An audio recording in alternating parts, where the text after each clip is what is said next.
Congrats on the win. Aloha. That was not supposed to happen if you asked almost everybody else in the building, but I think they probably didn't ask you. I was surprised when they did ask me, but I'm not one to shy away from opportunities and for chances or. I know I'm a world-class fighter. I won a world title in Muay Thai, and since my MMA career, my professional MMA career began, there were so many ups and downs between my mom's sickness, her death, and just lots of traveling back and forth the East Coast, the West Coast, 4 knee surgeries. It was a lot. I feel like I did really well in Muay Thai because I operated off of really momentum, right? And the hardest thing whenever I started MMA was finding momentum again. From knee surgeries, from trying to take care of my mom. And it wasn't just me, it was my family. We were all trying to take care of her.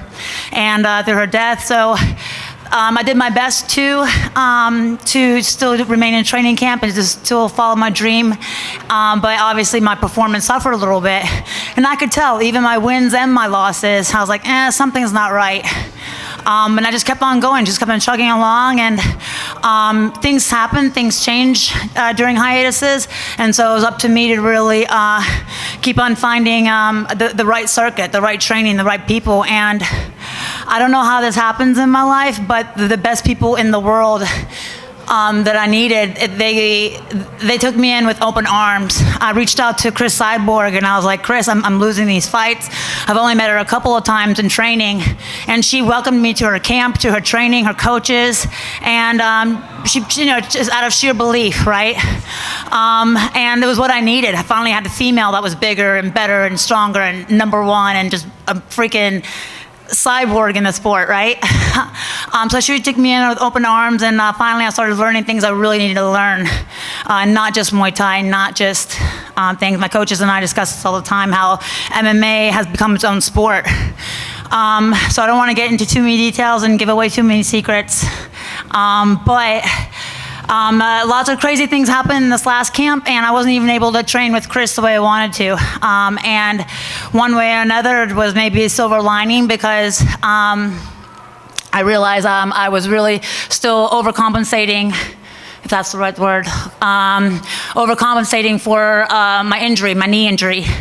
And after working with him and then dedicating so much time, finally my movement is back. Finally my striking feels balanced, and oh my God, I can't tell you how many hours a day, how much time was dedicated, and so much time I didn't even realize, right?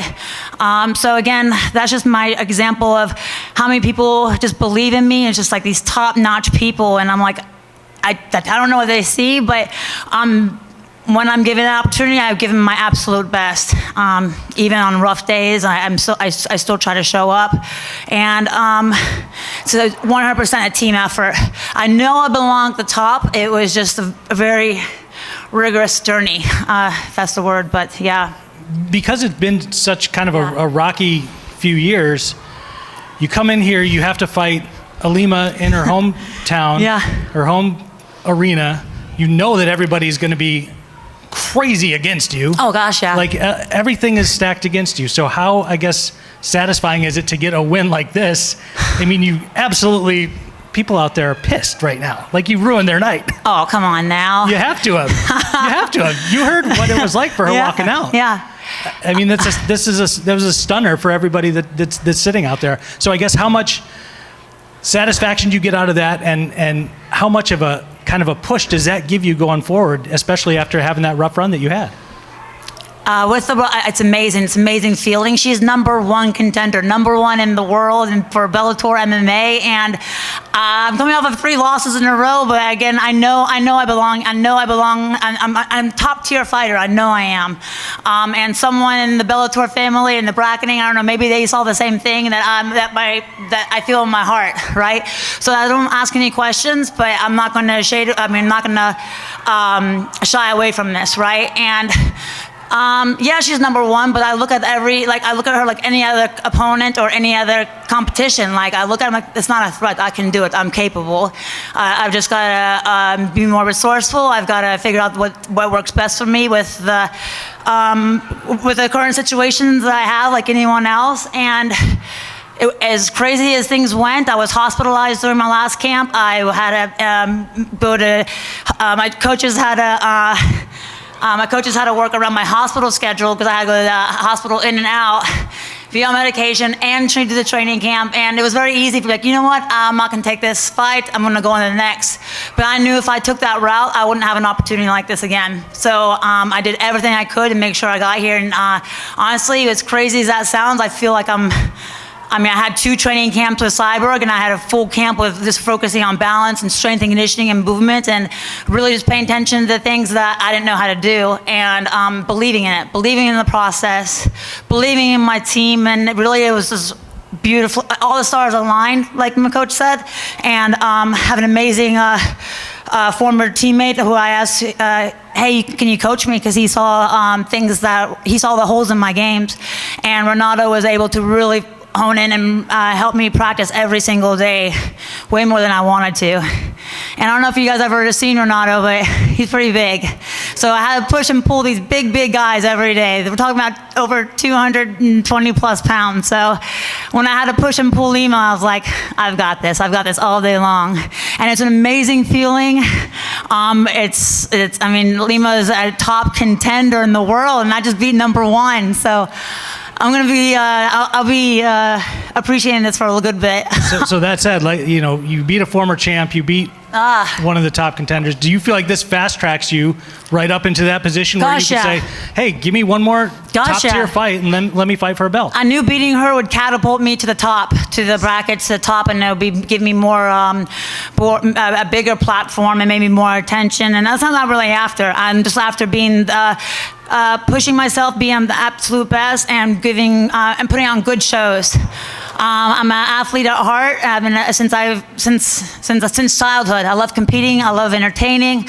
I love it when I hear the crowd booing and cheering. And I know they were getting nervous because it started getting really quiet. So I knew I was doing well when the crowd was getting very quiet. So cool little things like that I can pick up on just from my experience of being an athlete. And again, the phone call I gave to my manager, I was like, when he told me I get this, hey, we're gonna be fighting #1, I was like, okay, I've had 3 losses, like what's going on here? I was like, crap, I think I just became a tomato can. But I was like, you know what? I'm gonna take this fight and I'm gonna show everyone I'm not a tomato can. I'm a top tier fighter and I belong here, and did everything I possibly could with an amazing team and coaches, and voila. Yeah. Hi, Justine. Keelan McNamara here. Congratulations on an amazing win. I suppose my question is, I'm going to keep this short because I'm sure you've got a whole bunch of stuff to do after this. But you've already given us such great answers. But my question is, where do you think this ranks in terms of Bellator women's MMA history? Do you think this ranks as one of the best performances that we've ever seen in that regard? Oh, wow. Hold on, I haven't even started the play-by-plays in my head yet. So that's really nice to hear from you, that having potential of being a fight like that. But it was fun. I was having fun in there. It was a good show. So yeah, me having fun, and that means it was a top-notch performance. Man, I hope every fight feels like that, because it was amazing being in there. But yeah, it'll take a little bit for me to process because I go through the play-by-plays in my head. But I'll take your word for it. I like that. I don't know about that, but I appreciate it. Listen, congratulations again, Justine. Okay. Thank you so much.